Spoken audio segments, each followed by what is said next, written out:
At sa puntong ito, babalikan po natin ang kaganapan sa Philippine Arena.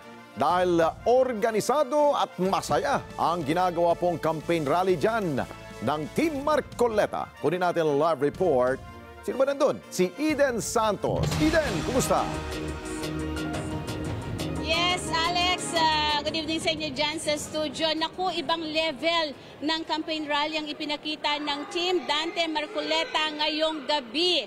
Libo-libong mga kababayan natin ang dumagsa dito sa Philippine Arena pero nananatiling maayos, organisado at disiplinado. Itong isinasagawang meeting de avance ng Team Dante Marcoleta at ang Philippine Arena pinaingay ng kanyang mga taga-suporta.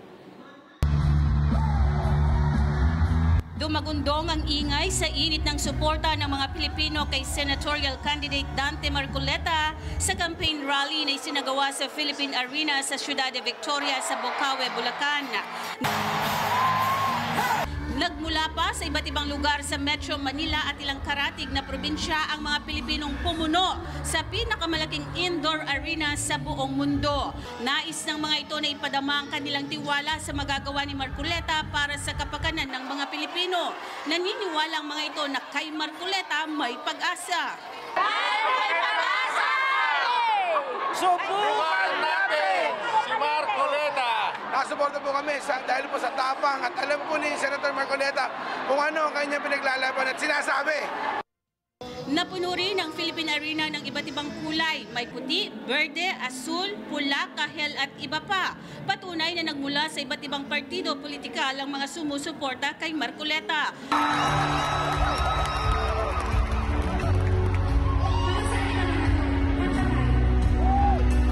Nagsilbing main host ng campaign rally si Binibining Pilipinas Intercontinental 2019 at host ng kada umaga ng NET25 na si Miss Emma Tiglao.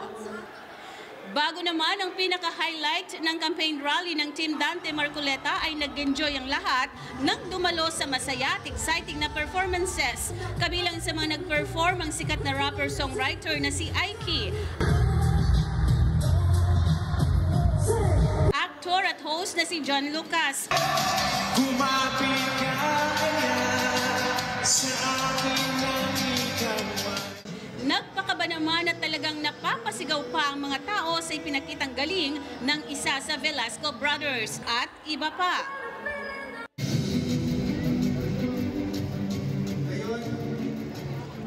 Alex, sa ginagawang meeting de avance ngayon pa lamang ay kita na umano ang pulso ng masa ayon kay Sagip Party List President Paulo Marcoleta, anak ni Senatorial Dante Marcoleta. Sinabi dito na gumaganda na yung ranking ni Kong Dante Marcoleta sa mga survey. Pasok na ito sa tinatawag na safe zone o yung safe ranking. Kanina ay natapos lamang na magsalita dito sa entablado ang bunsong anak ni dating Pangulong Rodrigo Roa Duterte na si Kitty Duterte, kung saan ay hiniling nito sa mga Pilipino ang suporta kay Kong Dante Marcoleta. At sa mga oras naman na ito ay kasalukuyang nagsasalita sa entablado ang kanyang ina na si Hanilet Abansenya na humihiling din ng suporta mula sa mga Pilipino para kay Kong Dante Marcoleta sa napipinto na lalapit ilang araw na lamang, ilang tulog na lamang ay boboto na ang lahat ng Pilipino sa 2025 midterm elections. Alex? Okay, maraming salamat sa iyo, Eden Santos, mula po dyan sa Philippine Arena.